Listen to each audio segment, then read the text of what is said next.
நம்ம எம்எஸ் தோனி அவர் கேப்டன்சி பதவி எடுத்துக்கிட்டதுக்கு அப்புறமா சிஎஸ்கே அணி இனிமேட்டு அடுத்தடுத்து வெற்றியின் பாதைக்கு போறாங்க. கண்டிப்பா பிளே ஆஃபுக்கு உள்ள நுழைஞ்சிடுவாங்க அப்படின்னு தான் சிஎஸ்கே ரசிகர்கள் எல்லாருமே எதிர்பார்த்துக்கிட்டு இருந்தாங்க. ஆனா தோனி அவர்கள் வந்ததுக்கு அப்புறமா கூட ருத்ராஜ் அவர் இருந்ததை விட சிஎஸ்கே அணி மோசமாக நேற்று விளையாண்டுருக்காங்க அப்படிங்கிறது தான் நிதர்சனமான உண்மை. இப்படி இருக்க சிஎஸ்கே அணியின் இந்த தோல்வி ரசிகர்களால் இதுக்கு முன்பு எந்த ஆண்டுமே இல்லாத அளவுக்கு மிகப்பெரிய அளவில் ரண வேதனை வலியை கொடுத்துருக்கு. ஆனால் இந்த தோல்வியை பற்றி தற்போது ருத்ராஜ் அவர் ஒரு பதிவு ஒன்று வெளியிட்டிருக்காரு.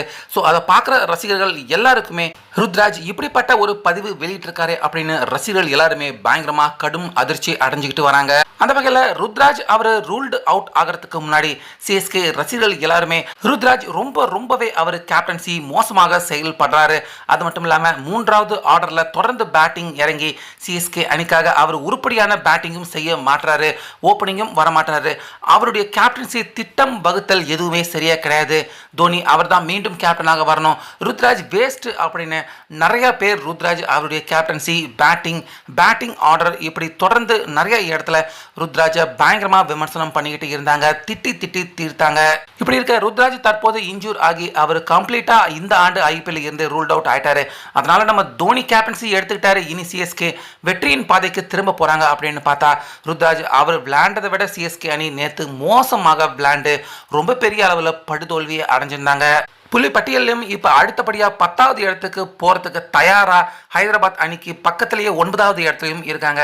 ஸோ இதை பார்த்த ருத்ராஜ் இந்த மேட்ச்சில் தோல்வி அடைஞ்சதை பற்றி அவருடைய சின்ன கருத்து ஒன்று சொல்லியிருக்காரு. அதில் சிஎஸ்கே அணியின் இந்த இக்கட்டான கட்டத்தில் நான் இல்லை அப்படிங்கிறத நினைக்கிறப்ப எனக்கு ரொம்பவே வருத்தமாக இருக்குது.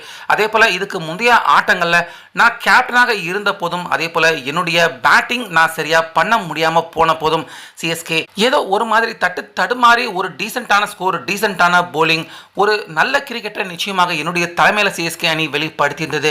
ஆனால் இப்போ நான் வெளியே வந்ததுக்கு அப்புறமா தோனி அவர்களுடைய தலைமையில் சிஎஸ்கே அணி ஏற்கனவே விளையாண்டதை விட இன்னும் மோசமாக இவ்வளவு மோசமான தோல்வி இந்த மேட்ச்ல அடைவாங்க அப்படின்னு நான் கண்டிப்பாக கனவுலையும் எதிர்பார்க்கல. சிஎஸ்கே அணியின் இந்த தோல்வி எனக்கு ரொம்ப பெரிய அளவில் வலியாகவும் ரண வேதனையாகவும் இருக்கு. அதே போல நான் கேப்டன்சி எடுத்து நடத்துறப்ப நான் சரியா பண்ணல அப்படின்னு ரசிகர்கள் நிறைய பேர் என் மேல குறை சாட்டினாங்க. ஸோ அவங்க எல்லாருக்குமே கண்டிப்பாக இந்த மேட்சின் தோல்வி ஒரு நல்ல பதிலாக இருக்கும். என்னுடைய கேப்டன்சியில் எந்த தவறும் இல்லை. ஃபர்ஸ்ட் டீம் கட்டமைப்பு இது எதுவுமே சரியில்லை.